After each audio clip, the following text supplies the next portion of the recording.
Happy weekend, y'all. Just got back a little bit ago. Had some dinner. Crazy week. Crazy week. A lot to talk about. Started off last week with crazy weather. We got through that. And then come Monday, warning letters start rolling in for any attendance issue whatsoever, calling off. They're throwing anything at the wall to see will stick. I'm talking like dozens of guys with verbals, warnings, suspensions, all the way up to including suspensions. We had actual meetings this week to hear the grievances on them. The center manager didn't give a shit if it was a doctor, employees under the care of doctors. One guy lived 50 miles away, which I don't know why he lived 50 miles away, but couldn't get in during the weather. Other guys, last time the one guy called out was May. These are just numerous instances where they were handing out discipline for calling out, and sticking to it. And I don't get it. Shit boggles my mind. One guy calls out. Last time he called out was May, and then he called out when there was bad weather, and they said he has an attendance issue. They're just out their mind. So we filed a grievance. She hears the grievance, and then she just sits there and goes, "Ma, you called out. Warning letter. You called out. Suspended." We're like, I was at the doctor's. He literally told me I couldn't. He gave me a note to clear me from work because I need to get better. Because we're human beings. We're not machines, right? She didn't care. So the grievances get pushed up to Connor, and they'll go to labor, or they'll fight it out, I guess. I mean, I don't really see. I mean, it's crazy to me. I get trying to make a point, I guess, if attendance gets bad with employees in a certain center, but we don't have. I asked for the Pittsburgh record on two of the guys, and like I said, the one guy, there's not an attendance issue, and they're making it. It's easy for them. So for right now, just watch your back. They're after anybody and everything. So that's what we were dealing with at the beginning of the week. And then I had a ride along with the Clipboard Warrior. And yeah, that's always fun, ride along. It was disguised as a safety ride, but we know what's always in the back of their mind. More and more. Production, right? Production. More and more.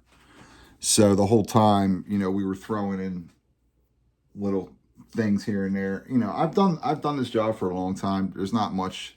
Like, I'm always up for learning. I'm not saying I can't learn anything or find out something new and apply it. It's always good to have like a third set of eyes. But when that third set of eyes or second set of eyes, well, I guess third because they got lytics now. But that third set of eyes comes in. If they're productive, if the criticism is productive, then I get it. But it's just ticky-tacky bullshit. It's like, at first you're trying to explain, you mean well, you're trying to get your point across when he says, why are you doing this? Why aren't you getting off of this exit? Well, because there's traffic there. It's a big shopping center. I go down Route 1, right? So, it would take longer. I know Orion, this technology you have says to go that way, but it just doesn't make sense because I've been coming down here driving this road for 20 years and I know the roads. So I know how to get to the most efficient way possible. And even if you pull up Google Maps will tell you, that's not the way to go. But, they're following their multi-million-dollar program that they installed that doesn't work. And you question them and then you go, oh, they go, okay. And then later on, like a few seconds later, they're like, why aren't you doing this? And you go, well, you try to explain yourself. And they're always trying to put like that doubt in your mind. Like, and I get it if it gets somewhere, but I know that their main agenda is production. So after a while, you just where they're getting at. They just want you to do more and more and more. I mean, you run it. I run it as efficient as possible. I know I do because I'm not the fastest guy in the world. So if I don't run it efficiently, I'll never get done. So that's one thing I do pride myself on. I know how to get through traffic in the area. I know how to do stops, where to go and to park the truck, how to angle it, where to put the packages. It's just, you learn that stuff like over time, and they come out and they just sit there with their clipboards and their little tablet that doesn't work, the whole time things freezing up. And it's funny because we go out and the dispatch was horrible that day. I don't know why. Well, I do know why, because they don't know how to do their job, or something's wrong with dispatch, because I was going into another guy's route. We were overlapping for like just one stop. I'm talking like a mile down the road. It made no sense whatsoever. It's always like fulfilling when you go out with them and you show them the reality. Unfortunately, that gets crushed when they're just bred. Like, the guy I was out with, he's been there. He's a 20 plus years manager at UPS. So I know he knows the job, but he's just so like concerned with these numbers and reports that they like fail to see the reality of it. And we're going like miles into this other route, and I see the other driver, who's also a very tenured driver. The area I'm in, they're all 20 plus year guys, and we're just looking at, and I'm just laughing like, and they go, why don't you tell the dispatch about this? And I'm like, well, because I've brought it up like, 300 times in the past year. And it gets to a certain point where it's just like, whatever, like, I mean, I address it and they don't fix it. They put a Band-Aid over it we'll fix it this day, right? And then a week later, it's back to some other bullshit. And you're like, hey, this is here again. This is, I have had a pickup on my route that shouldn't be on me for the past week. I keep telling them, and it's on there, and every day. And it's just the point where you're just like, all right, well, fuck it. I get paid by the hour. So that's what, obviously this is what you want me to do, because I've told you a million times to like fix this shit, and you don't. But despite their worst effort, we still, the workers, the Teamsters, make this company money. And it's kind of like one of them things, like I was telling them that day, I'm like, it's just like, this company's too big to fail. Like, you guys, we run so inefficiently because you don't want to listen to the drivers, right? Because you have to be right. You have to do it your way, and that's fine, because I get paid by the hour. And if I do it your way, I get paid more because it takes me longer. But we're just so big. We're too big to fail. And it's like, if we would run with the efficiency that the workers on the ground could adapt into the system, if they were able to take criticism on their own and like apply it and keep it that way, we would make so much more money. But they just don't see that. And we went through the day. I don't know, he kept saying just weird, first he didn't want me to stop on the way out. I know I brought that up before. And I was like, all right, if I have to use the bathroom, I'm going to stop. But yeah, if you want me to make it to my first stop, we go into my area and make it to my first stop. And I'm like, well, I got to use the bathroom and I want to take my 10-minute break. So we're going to drive back to this Wawa that we just passed, because this is your rules, right? That's what your clipboard wants me to do. They try to, when they want to bully you out of stopping, they want to bully you out of everything. They just want more and more and more all the time. And once they see the reality of the job, like that day, we got back at 7:10, I think. It was my second 9-5 of the week. I 9-5'd them Monday because it was a shit show because of the weather Friday. And then Tuesday we had this little ride along. And we 9-5'd them then. And you know what I did? Because the guy was hacking up a fucking lung next to me all day. And I kept going, are you all right, dude? Like all day. Like just fucking spitting shit up. And, we got this attendance problem lingering. And he's over here, like, obviously sick, because another driver drove with him yesterday. And I didn't even mention anything to him. And he came up to me this morning and goes, yo, was so-and-so like sick? And I'm like, yeah, the guy looked like shit. He's like, and he rides with me, he rides with another driver all day. And I woke up Wednesday, I didn't feel well. So you know what I did? I called the fuck out, is what I did. That's right. I called the fuck out because I didn't feel well. I said, put me on that list. You're going to give guys discipline, every guy that has to call out for a legitimate reason, and you send some sick supervisor with me for a whole day, and he disguises it as if he's not sick, and he prides himself on not calling out. You know what? If you're sick, call the fuck out, dude. I got kids at home and shit. I don't need that for your dumb fucking ride along that is so ass backwards. It doesn't even matter anyway.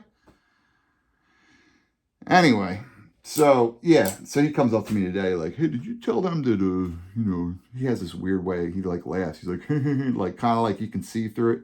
There was a he says, did you tell them that you didn't feel well and I was sick? And I'm like, you are sick. Look at you. He comes up with his fucking eyes like looking all droop. You are sick. You obviously are sick. Like you're saying you don't feel sick, but it's pretty obvious. Like 2 years ago, you'd have been like thrown into an asylum because you look like death, dude. You look horrible and you sound horrible. And I, whatever.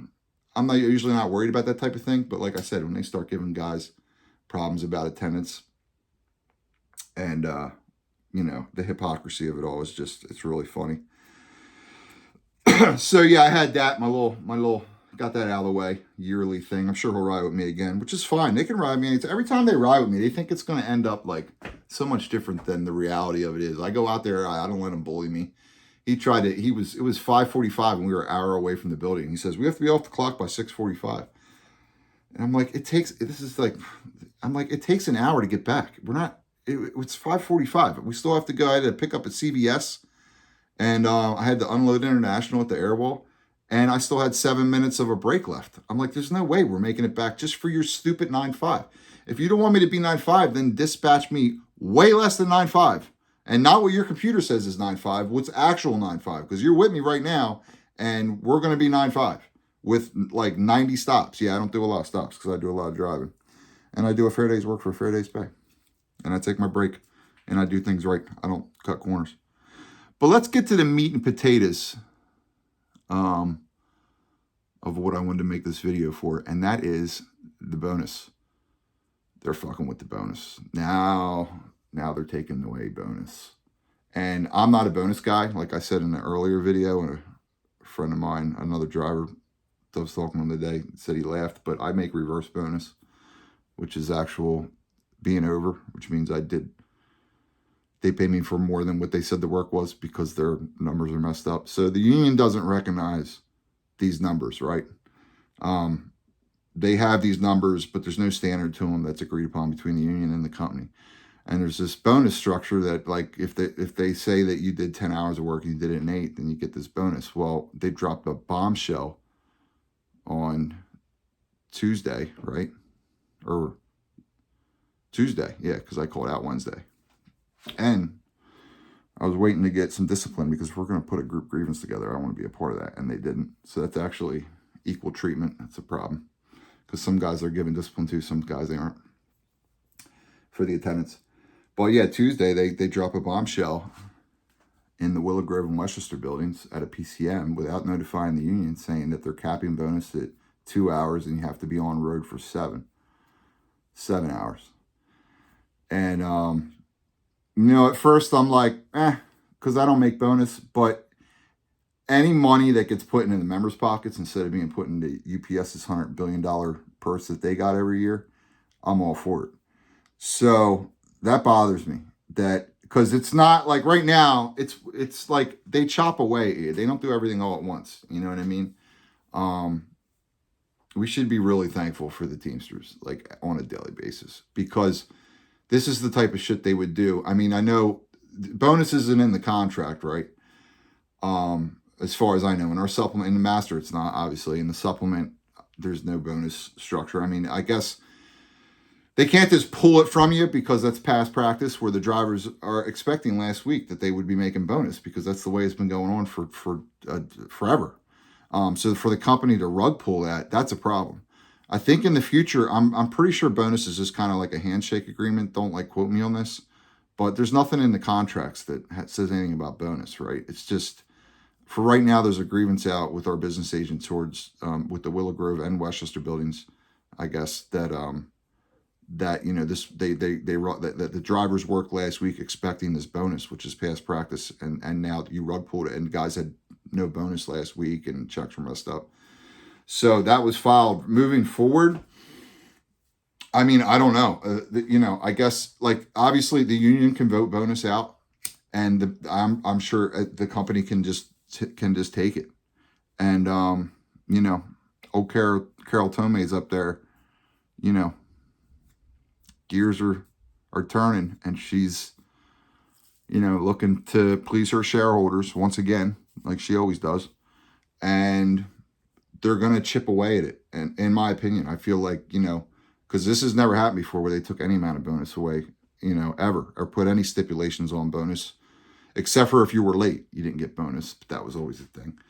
But for them to come out, drop this bombshell without notifying the union that now, you like I said, you got to do the work 7 hours and on road time, 7 hours, they're saying. We don't even know yet because they just made this up and just threw it in and then just ran away. And, you know, luckily for us, Matt Connor was on it, and he went and he filed a grievance. We posted that grievance to this page so you can read that over. And he's not happy. You know, he's not happy with it. And none of the members are either. And even me, like, I don't make bonus. Quite honestly, you know my take on bonus. I know I get a lot of grief for it. I don't wish it to disappear, right? Because I know it puts money in members' pockets, and that's really, at the end of the day, I want that in their pockets and not UPS's. But I feel like there's a lot of bad things. There's a reverse side to that, to the bonus thing. But I won't get into that now because, you know, I've already kind of discussed that a few times. But yeah, so that's where we're at with this bonus thing.